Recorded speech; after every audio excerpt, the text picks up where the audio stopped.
Welcome, everybody.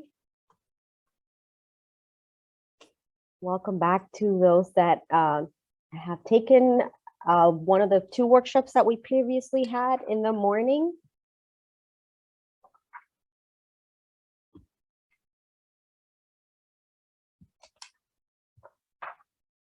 I'm gonna give about another minute to get us started. We are right on time, and I want to make sure we stay on schedule so we allow our youth to take over.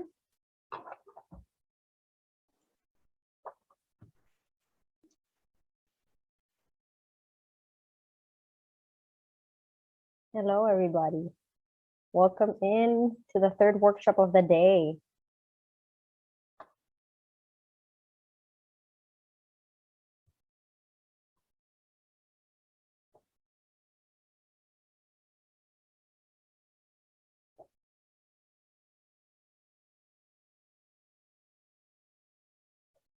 All right, I think I'll go ahead and get us started.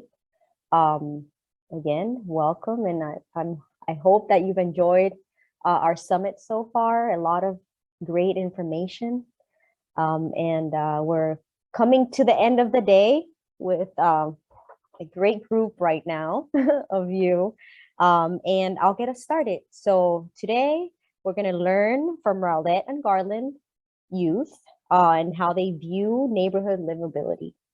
So we're going to hear their perspectives on how they think, on how they feel what creates a healthy, fun, vibrant neighborhood. So the panel discussion is going to talk or discuss neighborhood engagement from the students' perspective, local youth council structure and involvement, and youth-oriented neighborhood programming. And to lead us off, we'll have Elisa Morales, our staff liaison from Garland, and Jason Aguirre, our staff liaison from Rowlett. And a little bit about them. I'll start with Jason. Jason hails from the great University of North Texas, where he received his bachelor's of science in recreation and leisure studies. Jason fell in love with the field when he got his first job with the city of Dallas as a recreation leader who oversaw the summer camp and after school program. It was then when he knew what he wanted to do for a living. Since then, he has made his way up to the municipal ladder and is now the recreation supervisor for the City of Rowlett Parks and Recreation Department. He also serves as a professional development chair for the Texas Recreation and Parks Society Future of Young Professional branch. And that's a little bit about Jason. Now I'm going to jump into a little bit about Elisa. Elisa has worked for the City of Garland for about 18 years and currently serves as the Management Services Coordinator for the City Manager's Office. Elisa has served as a staff liaison for Garland Youth Council for the last 3 years. In her role as staff liaison, she has led over 40 plus youth council members in organizing community volunteer events such as the triannual City Trash Bash, Teen Town Hall, City Department and thank you posters, canned food drives, angel tree drives, and much more. When Elisa is not busy at work with Youth Council, she enjoys spending time with her 19-year-old daughter. And during her free time, she also enjoys running marathons. And now to welcome our Youth Council, we have from the City of Garland, Leah Tarakan, Yotham Simon, Serene Haroon, Haley Tavar, Madison Cook and Juliana Houston from the City of Rowlett. So welcome to you all, and I will let Jason and Elisa take over and have fun and enjoy. The floor is all yours. Thank you, Ms. Liliana, for that nice introduction, and welcome everyone to our last panel discussion of the day. Thank you to our youth for joining us early this Saturday morning in our discussion. To start off our panelists' questions, I would like to ask Ms. Leah, would you please tell us what is a neighborhood to you? Right, absolutely. So, hi everybody. Um, so I think a neighborhood is kind of a complex idea. I know it's really easy to say like, oh, I live in, well, like this neighborhood, but I think a neighborhood is a little bit more than that. It's like a community of individuals living in the same area, right? And they may share the same societal concerns, but what makes a neighborhood is that the members of the neighborhood share diverse ideas. So this may be like different political concerns, religious concerns, moral concerns, but the thing that unites them is the fact that they live in the same place. And that's what I believe a neighborhood is.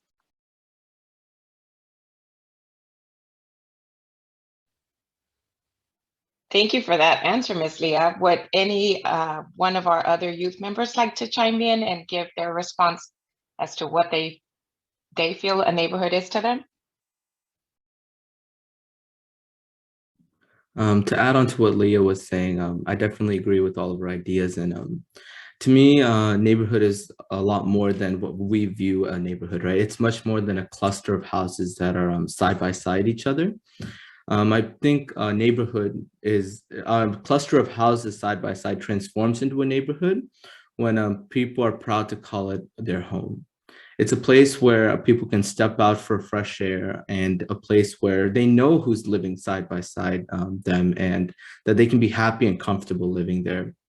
I think a cluster of houses become a neighborhood when the residents can interact with each other and they can spend a lot of time with each other and grow together.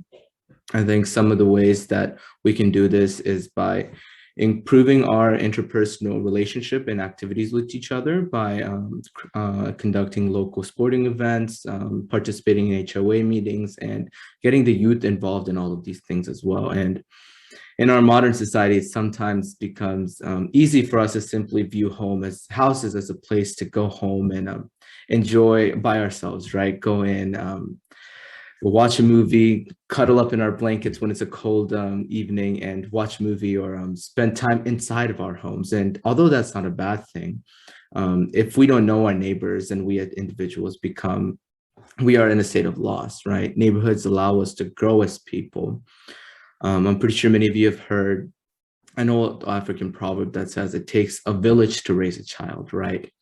And similarly, if we can improve our neighborhoods, in neighborhood vitality for our youths, we'll be able to raise up a generation of youths and children who are not only happy and healthy, but also change makers in our world today. Thank you, Mr. Jotham, for sharing your experience with what you believe a neighborhood is. I appreciate.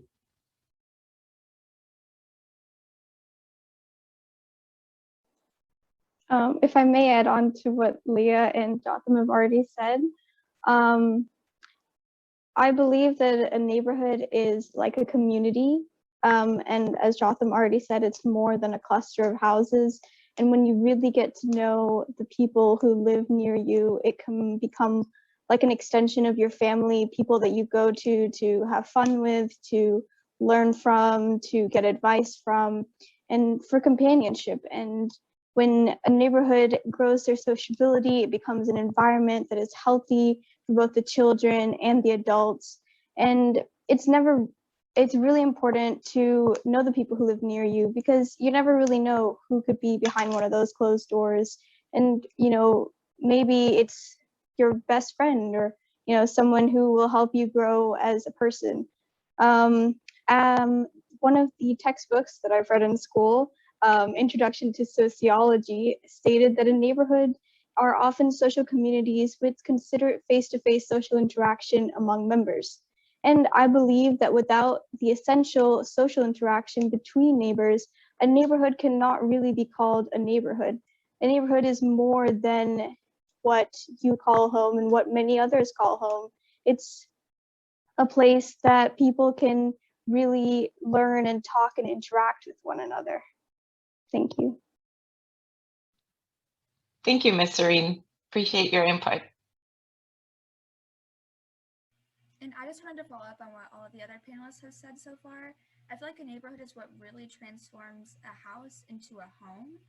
And, it's like people are comfortable living around who they are. Like it just transforms, everything inside of your house into the people around you. And you're really able to become comfortable with those around you and you grow those interpersonal connections. and you feel like your voices are being heard, you can kind of bounce ideas off of one another and really just grow from being able to be around each other and be around people that are different from you, and just being able to learn from those experiences and make your voices heard is what makes a neighborhood for me.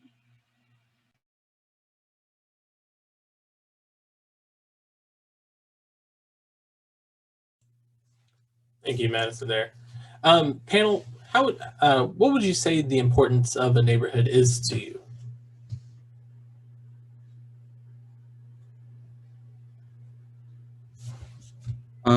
To me, I believe that a good neighborhood is vital for the development of not only children, but especially for youths as well. I believe that a vibrant neighborhood allows us to fill a void in our society and allow youths it gives them an avenue to develop interpersonal relationship with one another. And neighborhoods are good for this to get young people involved in the community, right? It's a stepping stone for them to begin to fathom and understand what it means to give back to the society. If youths are able to interact with their neighbors and learn effective skills to maintain these relationships, they are being set up for successes in their life. These are skills that are very important to succeed and lead a fruitful life. And in a vibrant neighborhood, students will have the opportunity to get involved and have a sense of belonging and a sense of home, which further allows them to expand their horizons in life. Yeah, I definitely think that Jotham made a good point there. A neighborhood builds up individuals, right? Like they're teaching youth to become better people. And I think that one of the ways that neighborhoods are able to do that, and one of the ways that neighborhoods are actually important, is because of the fact that there's an unmatched diversity and camaraderie that is placed with a neighborhood. Like Serena was saying earlier, you could find your best friend behind a door and you wouldn't even know it. I mean, they're right next door and they're probably your best friend. So with that being said, there's a lot of diversity within a neighborhood. And with that being said, we're all united under one idea, right? We're all united under one neighborhood, and all these different people and all their different ideas. That's what makes a neighborhood important, because without these ideas, you can be raised with a biased mindset, right? For example, different racial backgrounds provide different cultural ideas, facts, and things that are important on building an individual and making them more diverse and open-minded when they grow up and, reach further lengths of going to college, going to school even. They tend to have a more open mindset by being exposed to these different cultural identities at a younger age. Yeah, I just want to follow up on what Leah and Jotham had said earlier. They had really good points of how being in a neighborhood, especially one in an urban area that is extremely diverse culturally, ethnically, religiously, you really get a sense of what a neighborhood is, and you're able to learn from what other people think, and they're different from you in that kind of way, and you're able to take that experience of growing up in a diverse neighborhood and transforming that into your future neighborhood whenever you grow older and you maintain a family of your own. You're able to kind of carry those ideas with you, and I think that's why neighborhood is so important. It instills those innate values that are so important to succeed in your future careers, lives, and future neighborhoods that you establish yourself. I also believe that a neighborhood provides a sense of safety and security.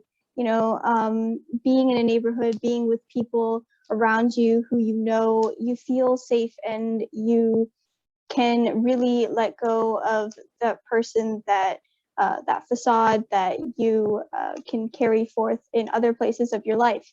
And especially for children, it's important for them to feel safe, to play outside, to go meet with their neighbors, and for parents to feel safe sending their kids out. I believe that a neighborhood provides that, especially when neighbors know one another. But in and of itself, even when neighbors don't know one another, just being in a neighborhood, it seems to give people a sense of safety and security.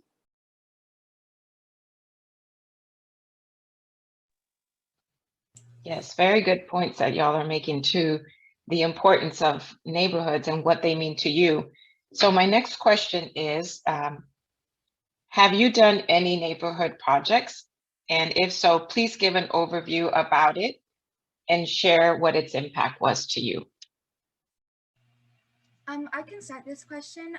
So I am from the Rowlett Youth City Council, which I know is different from y'all's and y'all are in Garland, but the most notable project that I think that Rowlett This Youth Council has done since I've been a part of it is we hosted a canned food drive back in, I believe it was the middle of April this year. And so we were out at the corner of 66 and 190 in Rowlett, and we were just collecting a whole bunch of cans and bottled water. And I think it was a couple months after the snowstorm, everyone had lost their power and everything, and some people were still like struggling to recover from that. And so we were able to collect a whole bunch of cans, dried foods and water bottles and everything. We donated those to churches, and I believe we gave the majority of the water bottles to the Rowlett Fire Department, just to prepare them for going out in the really hot Texas summer. And so that was one of the major ways that we were able to give back to our community and just be a part of a really good neighborhood project that benefited those around us. Yeah, so similar to Madison, our school, they hosted a canned food drive. It was called Totski, which stands for Trick or Treat So Kids Can Eat. And basically what we did was we went to my friend Katie's neighborhood. So it wasn't my neighborhood, but I did get cans from my neighborhood as well. We went to her neighborhood and we asked for can donations. And just the week prior, we had given out flyers saying that we were conducting this canned food drive and that we would be coming around and asking for canned food. So instead of getting candy when we said trick or treat at people's doors, we got cans. And we ended up taking the proceeds of these cans and donating them to Good Sam's of Garland. So it ended up being a really awesome event where a neighborhood was able to get involved and youth were able to help out. And we actually partnered with our theater department and the Thespian Society at our school, and we were able to pull this off. So it was a really fun event, and yeah, that was just one of the neighborhood projects that we were able to do with our school. But also the youth council has done trash bashes. And I know last year during our quarantine, many people weren't able to go out. So we had a few members that were actually picking up trash in their own neighborhoods, which was really exciting to see. And they were able to take pictures and post online about it. And that just comes to show that no matter what the situation is, youth are able to come together individually or as a group and be able to contribute and help their neighborhoods anyway, either a donation drive or cleaning up. It doesn't really matter what the actual project is, but it's the impact that these projects have on our communities and neighborhoods.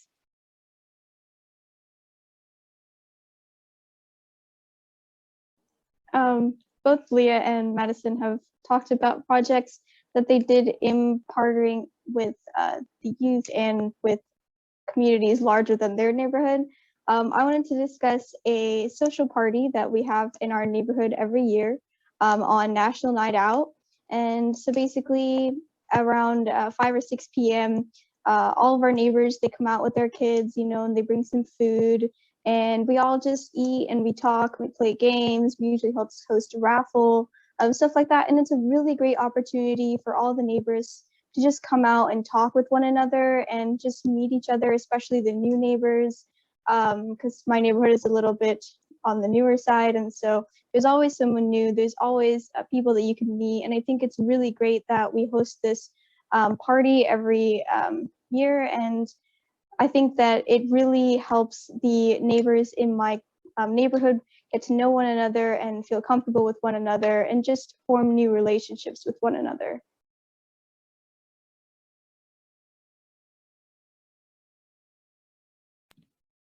So I think it was Madison who mentioned the canned food drive that they were hosting as the Rowlett Youth Council. And while she mentioned that, I was able to go back to a story, an interaction that I had in my neighborhood last year in the March of 2020. So we all know that is when the pandemic began, and that was the dawn of the pandemic. And during that time, the Garland Youth Council was also hosting a canned food drive.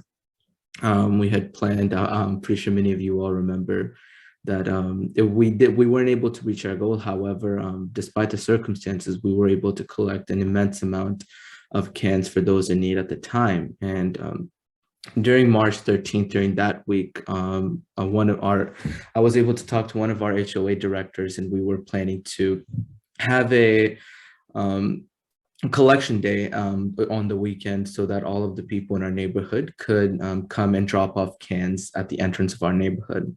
However, once I heard all of these things about how the pandemic was rising, and this was right during lockdown week, I was rather hesitant to do this because just to keep everyone safe and things of that nature. But while talking to her, she told me, hey, we can take all the precautions that we need to, but if you are willing to do it, we can. And she motivated me. She gave me the inspiration to say, she gave me the inspiration to defy the odds and come together to help those in need. And that gave me a lesson that day. I learned that when we come together as a neighborhood, when we come together as a community, we have the ability to defy the odds and make change in our community.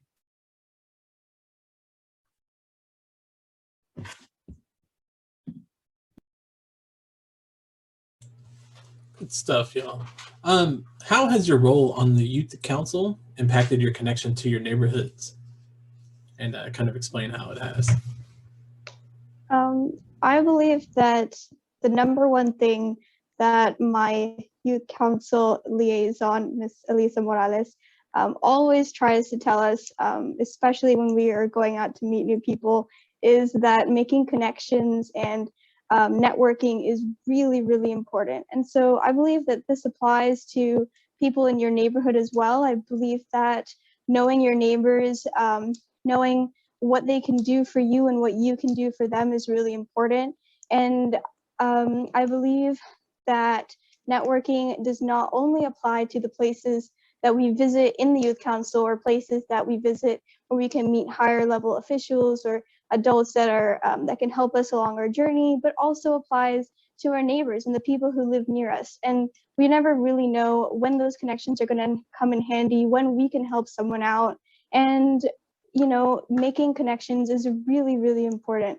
And so I believe that these long-lasting relationships that we form with our neighbors can really make a lasting impact and really help us along our life journey. Yeah, I definitely agree with Serene. I would say that Mrs. Morales has definitely told us multiple times on multiple occasions that it's really, really important to network. If you're not networking, you're probably not doing it right. And I definitely agree that, you know, you should be doing this in your neighborhood. There's so many people in your neighboring region that can definitely be a helpful influence on you or an influence in general, and you just don't know it because you don't ask or you don't talk to them. And I definitely think that that's one thing that the youth councils taught me. But I think in addition, environmentally, every year for the youth council, we go on a trip to the recycling center. So one of the great things that I've learned is how to put out your trash cans. It's such a simple thing that nobody really talks about or knows about, but if you don't know, your wheels are supposed to be to the back of your house for your trash cans, and they're supposed to be 2 feet apart. And it's so difficult for these recycling trucks and trash can trucks to come through the streets and take your trash if you're not putting it out correctly. And it makes the neighborhoods a lot more congested. And I don't know if it's just my neighborhood because we have pretty small streets, but I know it's an issue that I definitely learned about from the youth council, and it's definitely something that it's useful to me. Although it's small, it just teaches you that the small things that you learn really do make an impact in your neighborhood. And as long as you use networking, like Serene mentioned, to pass along this information, more people can make the community a better place, especially your neighborhood. And as of late, my dad has been I told my dad, and my dad has been telling all of our neighbors. So I should take a page out of my dad's book and start networking some, and maybe we can together make the community a better place, especially with the youth's influence. Yeah, I just wanted to follow on Serene and Leah had said earlier. The youth council has most definitely impacted my neighborhood and community involvement. Especially in our meetings, we always have normally a guest speaker that comes in and talks about their board and what they represent. I know last meeting we had the Garland Youth Council come in. That was really great to hear their perspectives, and I get to interact with people from other communities and other neighborhoods and use their ideas on how to make my neighborhood a better place to live in and to better represent their ideas and learn from their ideas as well. Also, we have the Diversity and Equity and Inclusion Committee come in sometimes. We had online Zoom meetings last year, so we would have the fire department come in, police department come in, and it was really great to be able to learn how they conduct their business and really learn from what they had to say, and implement that into creating a better neighborhood for people to live in and a better place just to share ideas and make those ideas feel heard. Everyone's been making really great points, and a constant theme that we're all seeing is networking and the importance of that, especially in our day and age today. I remember reading this quote a couple of weeks ago. I'm not sure who it was by, but it said, how you network determines your net worth, right? The people you know creates the knowledge that you have and the abilities you're able to do. And I remember during our orientation as a youth council, we were playing a game with marbles. What we did was we made a circle and we put a lot of marbles inside, and we got a long stick and we put a spoon at the very end, and we had to scoop out those marbles and put it in our cups. But unfortunately, we weren't able to do that because the sticks were so long and they were flimsy, right? We weren't able to bring it back into our cups. And then as the game progressed, we learned that how we gain knowledge, because those marbles represent knowledge, bits of knowledge, is by putting it into other people's cups. And when we put it into other people's cups, people are putting it into our cups. And it shows that importance of networking. And another aspect of it is, especially as youth council members, we are appointed by district, 2 people per district. And networking is really important because we are representing the youths of that district, right? So when we're representing youths of our district, it becomes very important that we network in our neighborhood so that we're able to voice and express the concerns of people in our neighborhood and the people in our surroundings. Very great answers. I'm glad to hear that y'all have had some great takeaways from your individual youth groups and have applied those in very creative ways in your individual neighborhoods. It's awesome, like Ms. Leah mentioned, just the simple placement of your trash container by helping your neighbors with something that you learned at a program for the Youth Council. You know, you may be helping them avoid a code compliance ticket or something of that nature because you're placing your trash cans properly. So thank you for sharing that. And the next question that I would like to ask y'all is how, if you can share how to get involved in your respective youth councils and what prompted you personally to get involved in your youth council? Becoming a member of the youth council is personally been one of the most greatest decisions I've made in my entire life. Especially in the Garland Youth Council. I know from the Rowlett Youth Advisory Board, we have Madison Cook, but speaking for the Garland Youth Council, I've had the opportunity to meet so many like-minded and driven individuals and learn more about our city. And most importantly, I've been able to make an impact in my city and my community. So if any youth ask me if they should get involved in the Garland Youth Council, I wouldn't think twice about telling them, yes, you should get involved. So getting involved in the Youth Council is really easy and it is really rewarding. So we have bi-weekly meetings every month on the 2nd and 4th Tuesday, and everyone is welcome to join us. And furthermore, as you all have heard today, we organize a plethora of drives and community outreach projects, which others are welcome to join with us and organize with us as well. And in the month of October last month, we organized a sock drive, and we were able to raise hundreds of socks for those who are in need. And in this month, since we are heading into the Thanksgiving season, we are doing a canned food drive to those who are in need. And additionally, we also host an annual teen hall every year so that students can voice their concern and provide input for the amelioration of our community and our neighborhoods. All this is to say that there are many ways to get involved with the Garland Youth Council. And if you'd like more information on it, I highly recommend that you check out our website and that you apply to the Garland Youth Council in the spring. But also, if you want to stay up to date with all of our activities and events, please be sure to follow us on our Facebook page. Yeah, so just like really quickly to add on to Jotham, I've been a part of the Youth Council for now, this is my 4th year. Like Jotham mentioned, this has been an awesome experience. I've been able to go everywhere from Los Angeles to Washington, D.C. with the Youth Council, travel to national conventions, be Cindy Lou Who, Elsa from Frozen. The Youth Council has given me many forums to be able to do many community service activities, but I actually initially got involved with the Youth Council when I was actually in 8th grade, and I was researching how I could get involved with my city as a middle schooler. And I was always interested in seeing how I could be a part of my local government and how I could help. And I didn't even realize that the youth council was an option at the time until I did an internet search. So I merely filled out the form and emailed it to the youth council at the time, and now I'm here.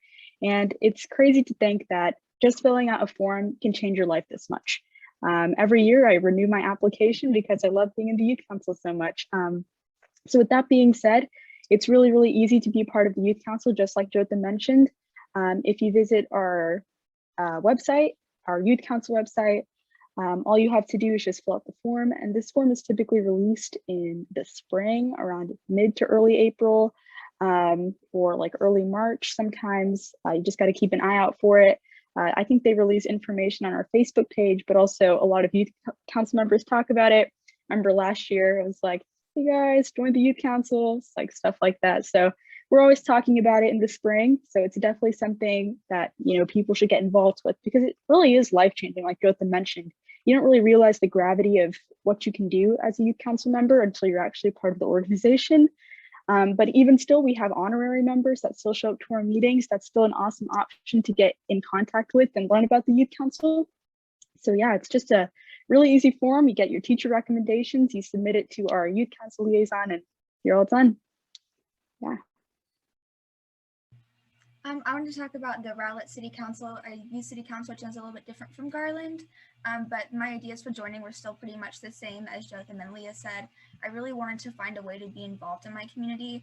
And, you know, as I was kind of like, as a sophomore back then, I was kind of like, what can I do to really get involved? And what can I do to really increase my like city understanding and my city involvement? And so I did like Leah said, a quick little Google search, and I found that the youth city council was an option for me. So I applied online, and then I got it notarized, and I just sent it off to the library, the old library building in Rowlett. And so it's a pretty easy process, and it's open. The Rowlett Youth City Council is open for sophomores to seniors in high school. It's my 2nd year now, and it's been a really, really great decision for me. I have gained so much like wisdom and knowledge just from being able to share my ideas and then being able to gain from what other people say around me. And it's just been a really great opportunity for me to really increase my involvement and learn from others. But yeah, so we have meetings every 3rd Monday of the month. It's at 6:30 p.m. at the Rowlett Community Center. And yeah, we'd love to have any guest input, and any people who are wanting to apply, I'd really recommend it. But yeah, we welcome citizen input at every single one of our meetings, and we'd love to see y'all there.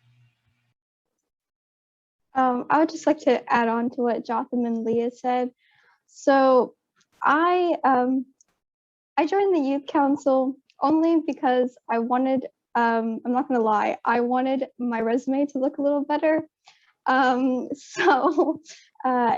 well, my brother was also in the youth council, but I learned a lot here. It is a very, very good opportunity. If you're even slightly interested, it's definitely something you should look into. Being in the youth council is life-changing. You really realize the impact that you as a 14 to 18-year-old child can have on your community and what you can really do for the world around you.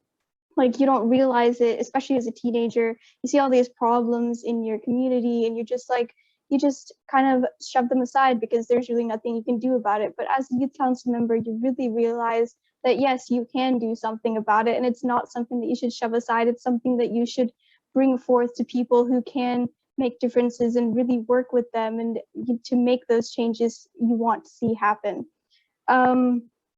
And I want to really emphasize to anyone out there who wants to get involved that our meetings are open. If you are interested, you want to come see what we are like, what we do, you should really come to a meeting 2nd and 4th Tuesday, 5:30 at City Hall. They're only an hour long. It's really not that much a commitment, but you should really come and really see what we have to offer, because I'm 100% sure you will be very impressed. Really, before we wrap up, thank you all for the panelists who are here today to join us. For anybody who is just attending this, if you had any questions for our panelists, now's the time for it before we wrap up. We've got about 5 minutes left. So if you have any questions, please feel free to send them to us and we can get them on.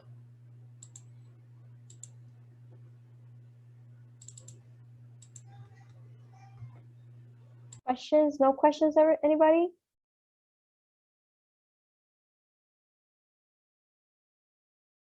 Hello, Mark. Hi, Liliana. First off, I just want to say thank you to all the panel for your comments and being a part of the city. I've only lived in Texas for 5 years, so when we talk about neighborhoods, you'll laugh when I tell you this story, but coming from the Chicago area, our neighborhoods came together when we had anywhere from 12 to 21 inches of snow, or at one time we had 18 inches of rain in 24 hours. And it really united in a bad way, but a good way, that it united your neighborhood together. But one of the main things that came out of it, and I just wanted to pass it on, was the idea that from that time when something of a disaster, and we don't always have to have a disaster to bring neighborhoods together, but we ended up during the summer just having a Thursday night gathering. And it was just all the neighbors got together at a specific house and just talked. And so you became a very close knit neighborhood. So I thought it was a great idea. Now I know, Liliana, I just wanted to bring this up as an idea just to throw it out. I'm also with Keep Rowlett Beautiful, and we do a lot within our community to keep it cleaner and greener.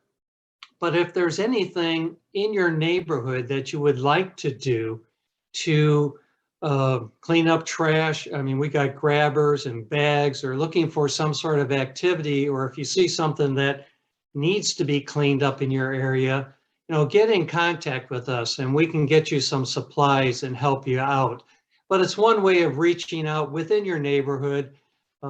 My wife and I, we do it within our neighborhood, especially after the day that the garbage trucks go through. And it's amazing how much garbage flies out of the trucks. But I'm just passing on an idea to your group. But last thing, again, I enjoyed listening to your comments, and I'm glad you're very involved with youth councils. And but if there's anything in the environmental area of trying to do something within your community, Keep Rowlett Beautiful as an idea. Now there's also Keep Garland Beautiful and Keep Plano Beautiful too. So make contact within your community to talk to them, and they can help you out with a project either at school or your neighborhood. Thanks so much for those thoughts, Mark. I think that is being involved in your community, but also getting involved with practicing more environmentally friendly methods of living is a tremendous way to not only, you know, just get involved with your urban setting, but also just understanding how it affects the world as a whole, right? And I think that's important. And I think you all get that. You are a tremendous amount of knowledge, and just your leadership is inspirational. So I really look forward to hearing just what you all go out in this world to do. We are always here to help you. Like Mark said, you can always reach out to Keep Rowlett Beautiful, Keep Garland Beautiful, or Plano. They'll have the resources available to you just to get involved and bring as many people as you can in. At the end of the day, it is about helping each other, bringing people together, and that sense of community, warmth, and neighborhood that makes us truly, truly resilient for generations to come. So thank you so much for that. And Miss Alexander, I know that you have a question, so I'm not going to leave this room without you answering, without having your thoughts be heard. Okay. Can you hear me? Yes. Okay. I just wanted to ask the panelists how this has changed their outlook on their futures. Are they thinking that they will become, you know, more active in their professional lives as they leave high school and go into college? Has it helped them to think about that? Oh, most definitely, 100%. prior to joining the youth council, I was not quite sure as to what I wanted to do with my future. But now that I've been in the youth council, I've been exposed to city government and politics and how those things work, and urban planning and things of that nature. I've realized that I want to pursue law in college. So when I graduate this year, I'm going to be moving on to college and majoring in political science so that I can learn a little bit more about my government and get involved. And hopefully one day, maybe I'll run for a council member of the city. So the youth council has definitely had that impact on me. It's very heavy and very prevalent in my life. And thanks to the youth council, I'm really glad to say that I'll be able to do something with my life. Well, we're proud to have you represent Garland.